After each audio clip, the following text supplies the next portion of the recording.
يا صباح الخير، عاملين ايه؟ النهارده اعمل بقى معاكم وصفه حلوه جدا.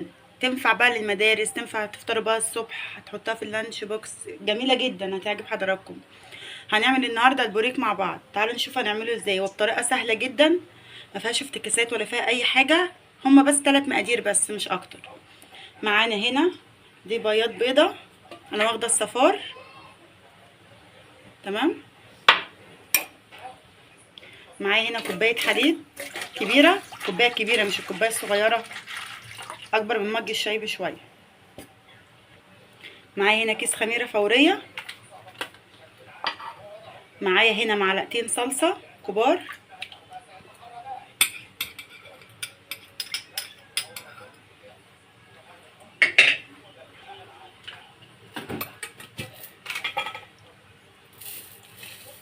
معلقتين سكر.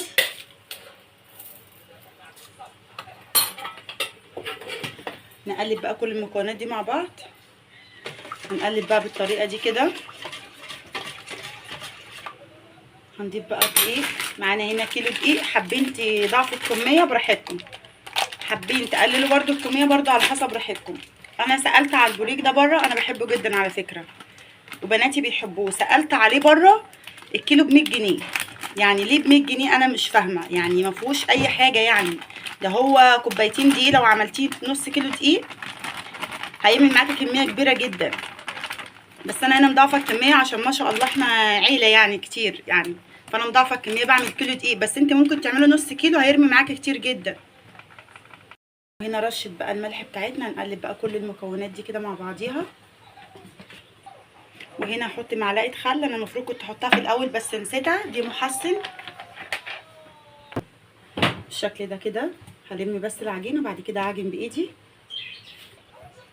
في بقى المرحله دي كده بعد ما لميت العجينه هنزل بقى ايه بنص كوبايه زيت بالشكل ده كده.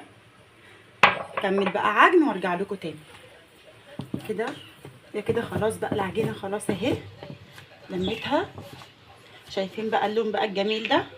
ده بقى من الصلصه. تعرفوا بقى ان العجينه خلاص ظبطت معاكم ولمت معاكم اما تلاقي بقى القاع بتاع البوله اللي انتوا بتعجنوا فيها خلاص ما فيهوش عجين ولا في اي حاجه. انا كده عجنت فيها حوالي بتاع 10 دقايق. هسيبها بقى تخمر على درجه حراره كده في اوضه كده مدفياها، وغطيها بحاجه، واسيبها حوالي من ساعه بقى لساعه الا ربع. احنا الجو خلاص بقى شتا، ممكن تقعد لها بتاع ساعه. بس كل ما العجين يخمر في المعجنات كل ما يبقى احسن. ورجعنا لكم بقى تاني بعد ما خلاص اهو العجين بتاعنا خمر. شايفين عامل ازاي؟ بسم الله ما شاء الله. هنزل بقى منه كده فراغات الهواء كده.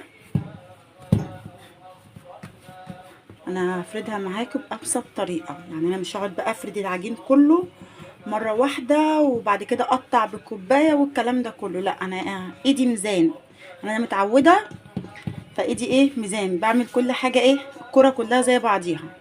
تمام. انا هنا هكور بقى كور صغننه قوي قد الليمونه الصغيره، يعني حاولوا تصغروا على قد ما تقدروا. تمام. شايفين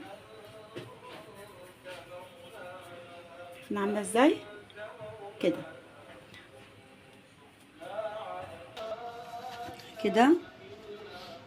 اخلص بقى بقيه الكميه وارجع لكم تاني. ورجعنا لكم بقى تاني بعد ما خلاص اهو قطعت هي كده نص الكميه اللي انا قطعتها دي كده نص الكميه. تمام. هعمل بقى ايه معاكم كام واحده كده. شايفين؟ خليها مفروده كده مدوره كده كده بالشكل ده. نجيب بقى اي نوع جبنه، اي نوع جبنه عندكم. تمام. اكنكم بتقفلوا القطايف بالظبط كده، بس تقفلوها كويس جدا عشان خاطر ايه ما تخش الفرن ما تفتحش منكم. بس هي ما شاء الله العجينه يعني ما شاء الله عليها. شايفين عامله ازاي؟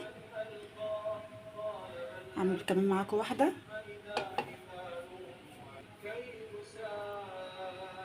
بالشكل ده كده. عايزين بقى تحطوا زيتون حطوا زيتون، عايزين تحطوا فلفل حطوا فلفل. انا هنا حاطه جبنه اسطنبولي، انتوا على حسب ما انتوا بتحبوا نوع الجبنه اللي انتوا بتحبوه.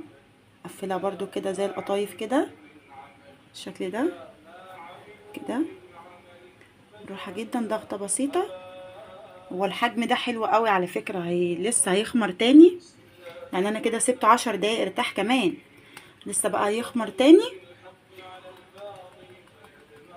هعمل كمان معاكم واحدة برضو الجبنة فين كده بالشكل ده. اخلص بقى بقية الكمية وارجع لكم تاني.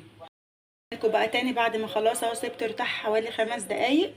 انا هنا مسخنه الفرن جدا على درجة حرارة 200. وهنا دي بقى البضايه اللي انا قلت لكم عليها، عفوا صفار البيض اللي انا قلت لكم عليه مخليه من البضايه. انا استعملت البياض في العجين وسبت الصفار، حطيت عليه معلقتين لبن. هدهن بقى وش العجين بسم الله بالشكل ده كده الدهن كله.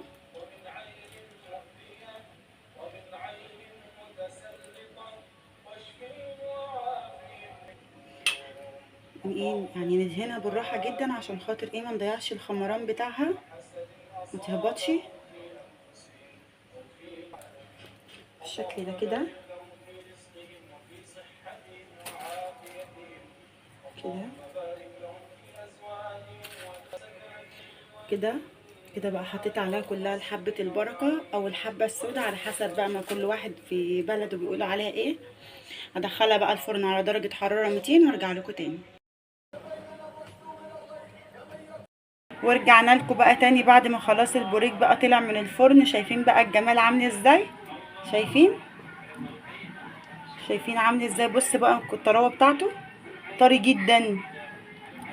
بتمنى بقى يكون الفيديو عجبكم. ما تنسوش بقى اللايك الجميل والاشتراك في القناة على التيك توك وعلى اليوتيوب، واشوفكم ان شاء الله الفيديو اللي جاي.